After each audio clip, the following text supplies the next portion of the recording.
Thank you for the opportunity to present our research entitled Educational Outcomes from 3 Years of Flexible Endoscopy Simulation for MIS and Bariatric Fellows. What have we learned?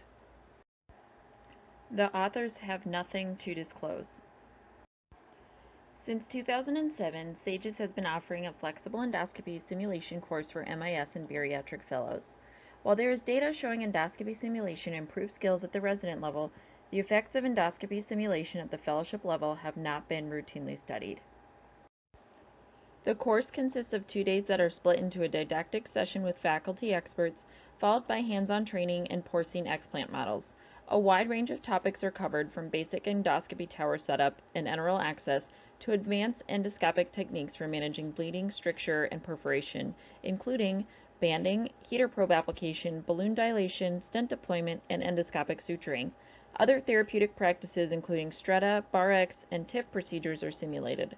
Finally, per-oral endoscopic myotomy and the use of endoflip techniques are also introduced. From 2017 to 2019, 167 fellows participated in the SAGES Flexible Endoscopy course. Fellows were given a pre-test and post-test survey to rate their previous endoscopic experience, confidence with individual techniques, and perceived barriers to using endoscopy in clinical practice. Additional comments were collected in a qualitative fashion. The 3-year data was aggregated and analyzed using mean and median ratings. The qualitative data was reviewed looking for themes identified by fellows.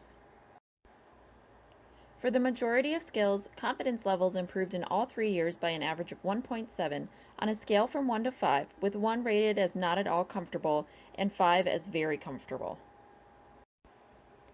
Fellows identified competition with GI colleagues as a perceived barrier to the use of endoscopy in their future practice.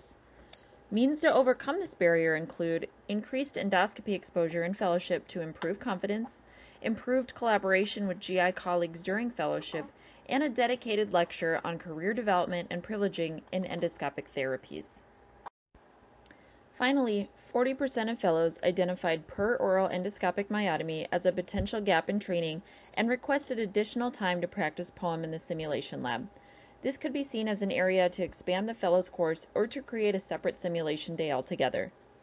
Other surgical fellows who use flexible endoscopy, such as colorectal fellows, could also be considered for simulation training in the future. Thank you again for the opportunity to present this research.